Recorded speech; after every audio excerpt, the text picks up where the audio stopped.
1857 की जंग के गवाह हैं, तो इमारतों पर लिखे हुए नाम 1857 में उनके प्रयोग का संकेत देते हैं। आज हम रेजिडेंसी परिसर में जिस प्रवेश द्वार से प्रवेश करते हैं, इसे बेली गार्ड गेट के नाम से जाना जाता है। इस प्रवेश द्वार का निर्माण नवाब सादत अली खान ने 19वीं सदी के आखिर में लखनऊ के रेजिडेंट कैप्टन बेली के सम्मान में कराया था। इसीलिए ये बेली गार्ड गेट के नाम से प्रसिद्ध हो गया। बेली गार्ड गेट से आगे बढ़ते ही दाईं ओर 1851 में बनी इमारत कोषागार के रूप में प्रयुक्त हुई थी। कोषागार से आगे एक भव्य इमारत के अवशेष हैं। ये बैंक्वेट हॉल यानी दावत खाना है। इसका निर्माण नवाब सादत अली खान ने कराया था। संपूर्ण रेजिडेंसी परिसर में शायद ये सबसे शानदार इमारत थी। इसके शानदार कक्ष और सभागार कीमती झाड़ फानुसों, आईनों तथा रेशमी दीवान से सज्जित थे। यहाँ नवाब के सम्मान में दावतें आयोजित की जाती थी। सभागार में कीमती फर्नीचर के साथ ही उच्च कोटि की कारीगरी की गई थी। प्रथम तल पर गजकारी द्वारा निर्मित फायरप्लेस के अवशेष अभी भी संगमरमरी आभा देते हैं। मुख्य प्रवेश मंडप में स्थित क्षतिग्रस्त फव्वारा काले और सफेद संगमरमर की कलात्मक पच्चीकारी का अद्भुत नमूना है।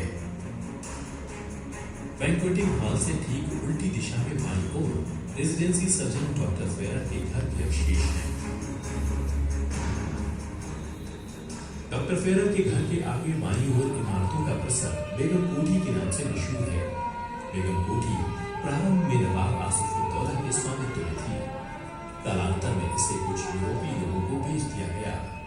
उन्होंने यहाँ यूरोपीय वस्तुओं का व्यवसाय भी किया।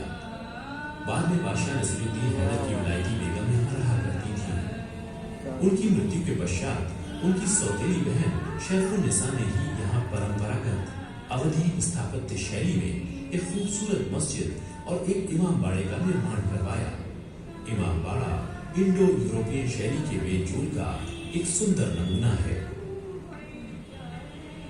बेगम कोठी से उत्तर पश्चिम में 3 मंजिला शानदार इमारत ब्रिटिश रेजिडेंट के उपयोग हेतु बनाई गई थी। यही मूल रेजिडेंसी भवन है, जिसके कारण ये संपूर्ण परिसर रेजिडेंसी के नाम से विख्यात हुआ। पूर्व दिशा में स्थित मुख्य द्वार एक सुंदर पोर्टिको से सज्जित था। पश्चिमी भाग में ऊंचे स्तंभों से युक्त एक चौड़ा बरामदा था।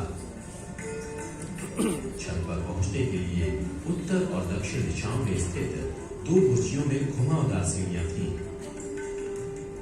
इस इमारत में अनेक ऊंची खिड़कियां थीं। छतों को इतालवी शैली की गुंबदों से सुसज्जित किया गया था। यही वो इमारत है जिस पर कभी ब्रिटिश सत्ता का प्रतीक यूनियन जैक लहराया करता था। इसके दक्षिणी भाग में गहरे तहखाने थे, जिनसे अंग्रेजों को लखनऊ की भयंकर गर्मियों में काफी राहत मिलती थी। 1857 की घेराबंदी के समय रेजिडेंसी के अंदर घिरी हुई यूरोपीय महिलाओं एवं बच्चों ने इस भवन के अंदर शरण ली थी। कर्नल पामर की बेटी सूजन पामर यहीं पर घायल हुई थी। मॉडल कक्ष के रूप में प्रयुक्त इस एलएसी भवन में वर्तमान में 1857 स्मृति संग्रहालय स्थापित है।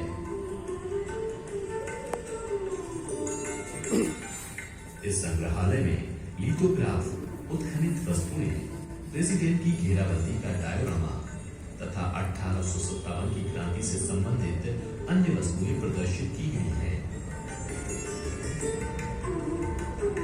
थॉमस मोर के द्वारा 1873 में बनाया गया एक मॉडल उन गिनी चुनी यादों में से है जो रेजिडेंसी की 1857 से पहले की स्थिति को दर्शाता है। हमें पता चलता है कि रेजिडेंसी परिसर में 1857 से पहले अनेक आवासीय इमारतें, स्कूल, मस्जिद, चर्च, भेड़घर, वधशाला, post office, brigade mess, barricade, horse square और सिख स्क्वायर जैसी अनेक इमारतें थीं, जिनमें से कई इमारतों के नाम निशान भी आज देखने को नहीं मिलते। मुख्य रेजिडेंसी भवन से उत्तर पश्चिमी दिशा में सेंट मैरी चर्च और कब्रिस्तान मौजूद है। चर्च को सन 1810 में गोथिक शैली से निर्मित किया गया था। अब इसके मात्र 2-3 फीट ऊंचे अवशेष ही मौजूद हैं। चर्च का उपयोग घेराबंदी के समय अन्नागार के रूप में भी हुआ था। चर्च के चारों ओर एक कब्रिस्तान है। 1857 की घेराबंदी के समय मृतकों की अत्यधिक संख्या के कारण उन्हें चर्च के पास ही एक संक्षिप्त प्रार्थना के साथ दफना दिया जाता था। इसके दक्षिण में एक बूचड़खाना, भेड़घर तथा तत्कालीन वित्त आयुक्त गविल का घर, ब्रैकेट रूम आदि अनेक इमारतें मौजूद थीं। प्रेसिडेंसी परिसर के दक्षिणी भाग में सेना की बैरकें, अस्तबल, सिख स्क्वायर, साथ ही कुछ धनी व्यापारियों के घर भी थे। इनमें से कुछ इमारतों के अब अवशेष भी मौजूद हैं।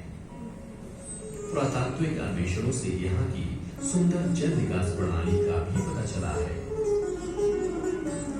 रेजिडेंसी की टूटी हुई दीवारें, तोप के गोलों से बनी इमारतों के अवशेष, इसके परिसर में चुपचाप खड़ी तोपें और बीच बीच में इस चुप्पी को तोड़ते स्तंभों और दीवारों पर लिखे अभिलेख 1857 में दूसरी दास्तान कहते हुए महसूस होते हैं। एक ऐसी दास्तान जिसे सुनकर आजादी और आत्मसम्मान के लिए अपने पूर्वजों द्वारा दी गई कुर्बानी पर गर्व होता है। साथ ही आजादी के लिए चुकाई गई कीमत का एहसास हो। आइए हम सब मिलकर इनकी सुरक्षा करें, इन्हें स्वच्छ और सुंदर बनाए रखें, जिससे हमारी आने वाली पीढ़ियां भी आजादी की जंग के प्रति अपने पूर्वजों की छाती पर गर्व कर सके। ठीक, चलो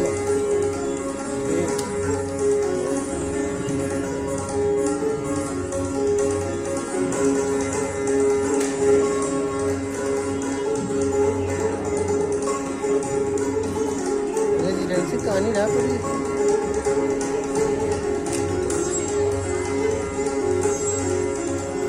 मोहन का नाम है ये भाई, गावत रहा सिमोहन है।